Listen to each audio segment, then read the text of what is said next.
That's so brilliant! This video is sponsored by Case Filters. My photos got much better when I started to include the right elements and to exclude the wrong ones. The only thing is, how do we know actually if an element is right or wrong? Let's find out in this video.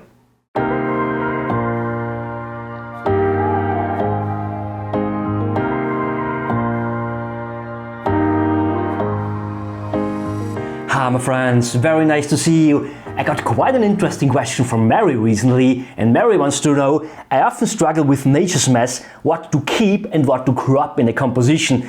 And yeah, that's a fantastic question, Mary, because when we get this right, when we just include the right elements in the composition and when we avoid all the wrong ones, the chance is quite high that we will get out a masterpiece in there.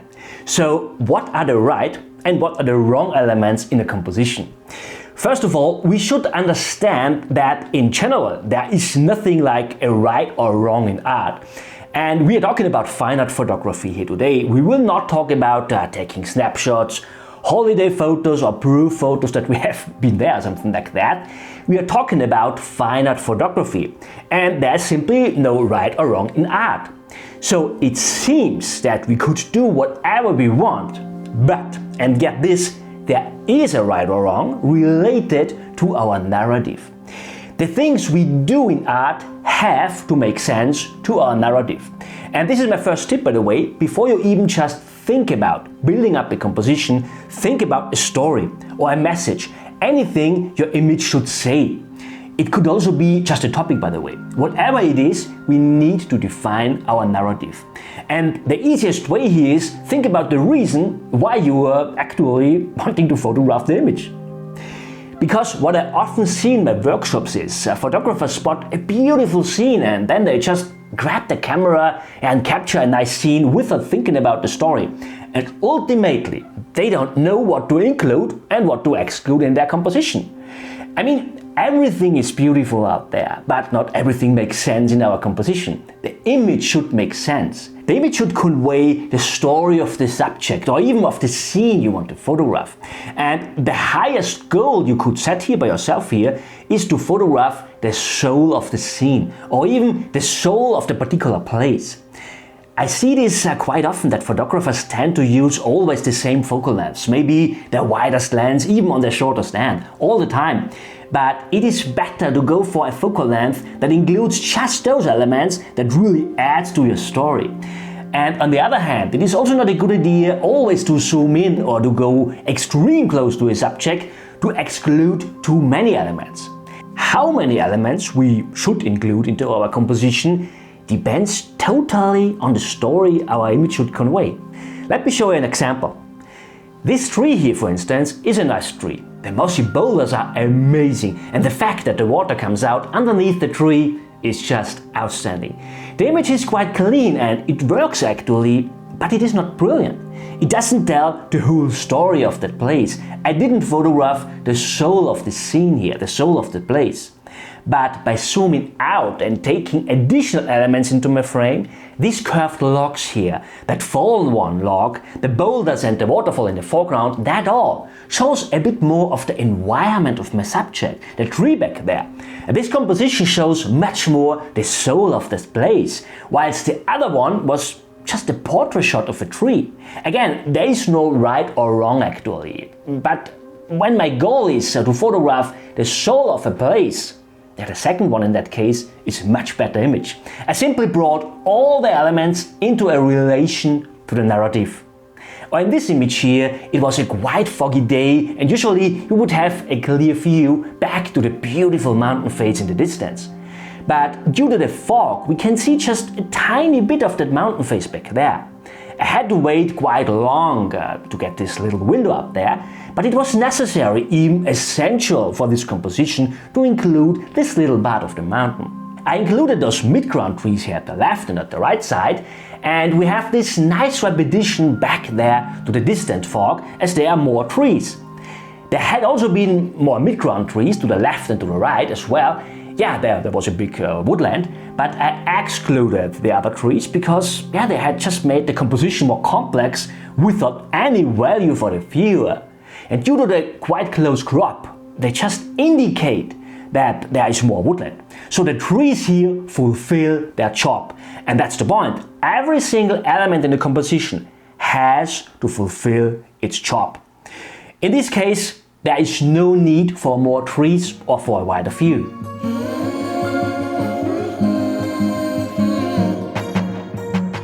Now we know that the story is really important, or the narrative, however we want to call it. It will help you a lot to find out which elements you need and which you don't. But there's more. We need to think the composition itself. Balance, for instance. And this is tip number 2, balance. Let's have a look at this image here. I took this one some years ago at the coast of Croatia. And as I didn't just want to take a portrait shot of the boat, it was important here to balance the boat with another element. And this could be another boat, but this would tell another story. And I liked the story of the solitary boat in the sea. The darker hill on the right hand side is a quite heavy visual weight in this composition. I needed to include a bit more of it to get the boat balanced. And this is how I decide on the amount of space on the right. If I had added more of that hill, the image would lean to the right. If I had cropped more from the right, the image would lean more to the left. And on the left hand side, I decided to crop not too close so that the bridge ends on the land, just to indicate that there is more land to the left. So balance helps you to find out what to include and what to exclude. If there is an element that balances another element, you could maybe need it in your composition. And same in this image here, as I didn't just want to take a portrait shot of these huts, I needed a negative space on the left hand side to balance the huts in the positive space. I also decided to include this trail here at the bottom as it supports the flow through the image. And the viewer follows the trail and looks in a zigzag up to the huts. And this is tip number 3, think about a visual flow. When the elements which supports the flow through an image, think about including them. But be careful here, I don't say include everything that supports the flow. The story is also important as well. The story is even the most important thing. But when you have, let's say, the choice between 2 elements, both of them support the flow, but just one of them supports the story, go for that one that supports the story.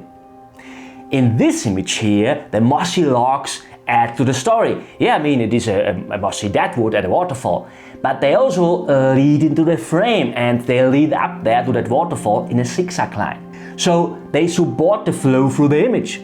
And also in this image here, the snow in the foreground adds to the story, as we have snow in the midground and in the distance as well. But it also adds to the visual flow, as it is a leading line as well.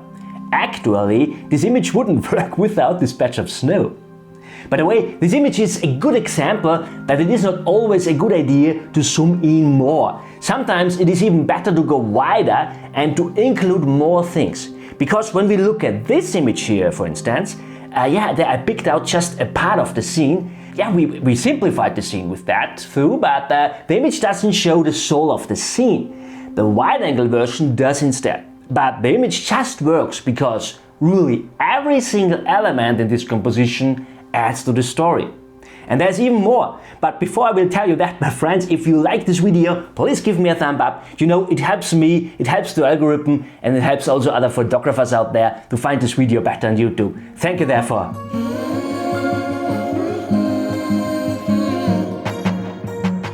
When we break it down, the question if to include or to exclude an element is just all about if the elements add anything to the image or not. But it is not always that easy, or let's say it would be easy, but sometimes we limit ourselves in our possibilities.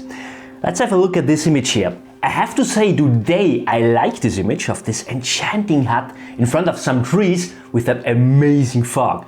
But when I took this shot, I didn't like elements in my image which were made by human hands. At least not in my landscape photos. But there we have a hut, hay bales and a shield for hikers. All the distracting elements in the nature scene actually. And I want to be honest here with you. The first thing I thought when I looked at that hut was something like, why in the world did the farmer not put those awful white packages of hay away? But today, I think the hay balls even add to the story. We know that anyone put them there for any reason. Today, I'm so happy that I took this shot actually. I really like it, especially it is more in the style of my grandfather's paintings. So it has a personal value for me. So really good that I took this one. But let me show you some versions of that scene where I really tried hard to avoid the elements made by human hands, just to show you why it needs all these elements. This is a portrait shot of the background tree. It works through, but it is not more than a portrait of a tree in foggy conditions. It's far away from a masterpiece. This image here is already much better, but I got that shield for hikers into my frame. No problem today, a big problem back then. However, this image definitely works as well. All elements make sense, all elements add to the composition. Then I decided to include at least a part of that hut without those hay balls. I think the hay balls were really my biggest enemy here.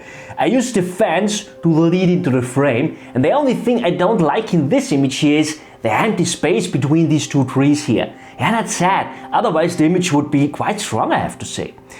And with this image here, I jumped over my own red line, my own borders I have set by myself. And I included even the hay balls, which led to a much stronger image. So sometimes it is also a good idea to include elements we don't like when it adds to the image. In this case we have the hut, the hay balls, the shield, and it got anyway the strongest image of the series.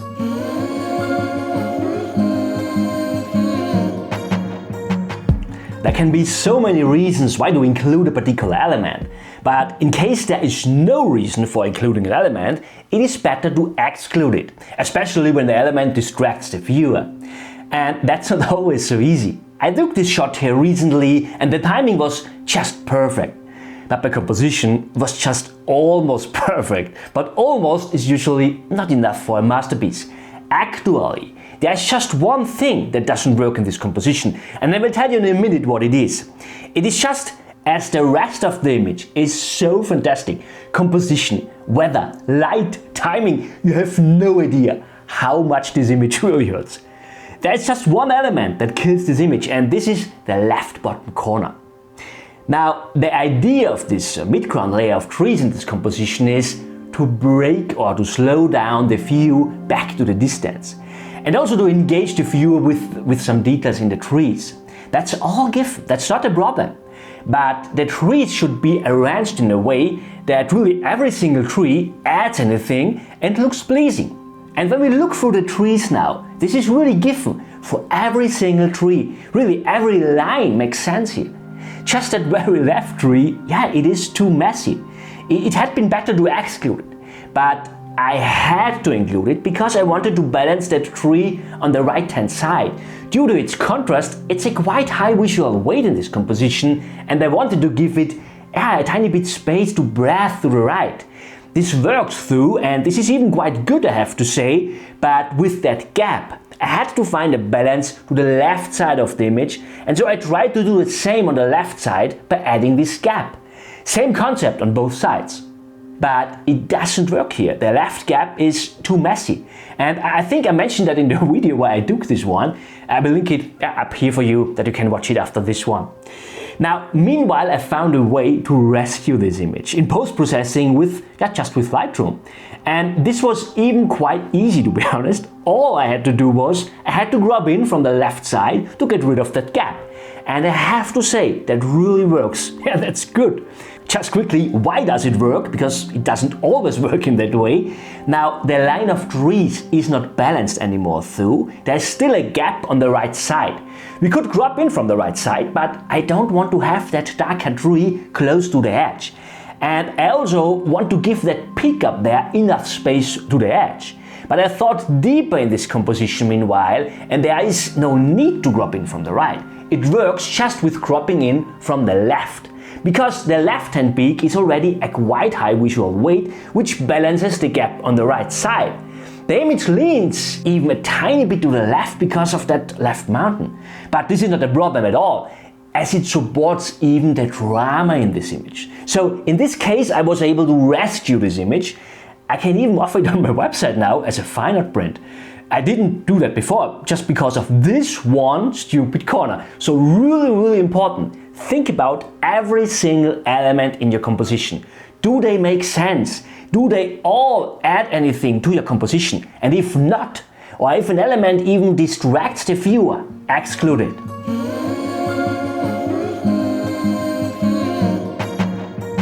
It is quite hard when a good image doesn't work because of one single thing. Cropping in slightly is not a big deal and can rescue an image. So for the image I showed you before, I would say I had luck. But the luck is not always on our side. Sometimes we have to make compromises. Sometimes we have even to relinquish the best things. As I was to the Dolomites last year, I hiked up steep a mountain to an area with an absolutely amazing mountain. It looked a bit like a half-pipe for me, and I wanted to photograph that one mountain.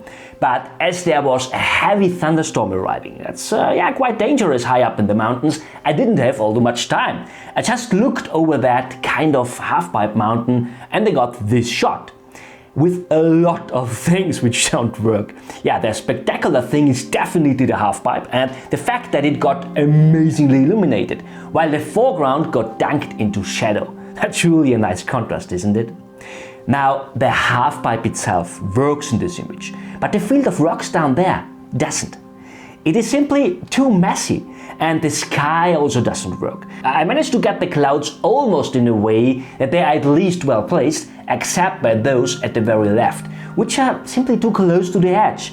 And those clear parts between, also when that sounds weird maybe, but yeah, they bring too much happiness into the image. I mean, don't get me wrong, I'm usually a happy person, but the happiness simply doesn't add anything to the story, to the narrative of this scene. I mean, the half-pipe looks epic, doesn't it? I wanted to support this drama in this scene.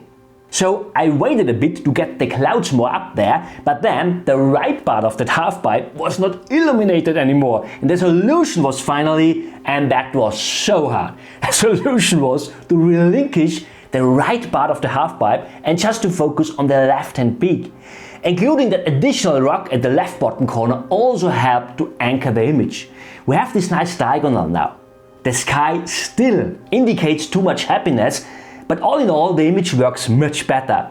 The version with the entire half-pipe has more impact though because, the half-pipe itself with the illumination is just spectacular. But the cleaner, more simple version without the half-pipe is anyway stronger in that case as an image. So sometimes we have to relinquish the most compelling feature to get a stronger photo. The most important thing is really to think about the story and the mood you want to convey, and this already before you just think about the composition itself.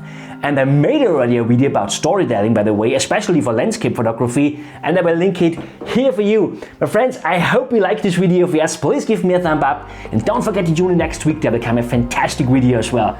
Thank you so much for watching. See you next time. Bye.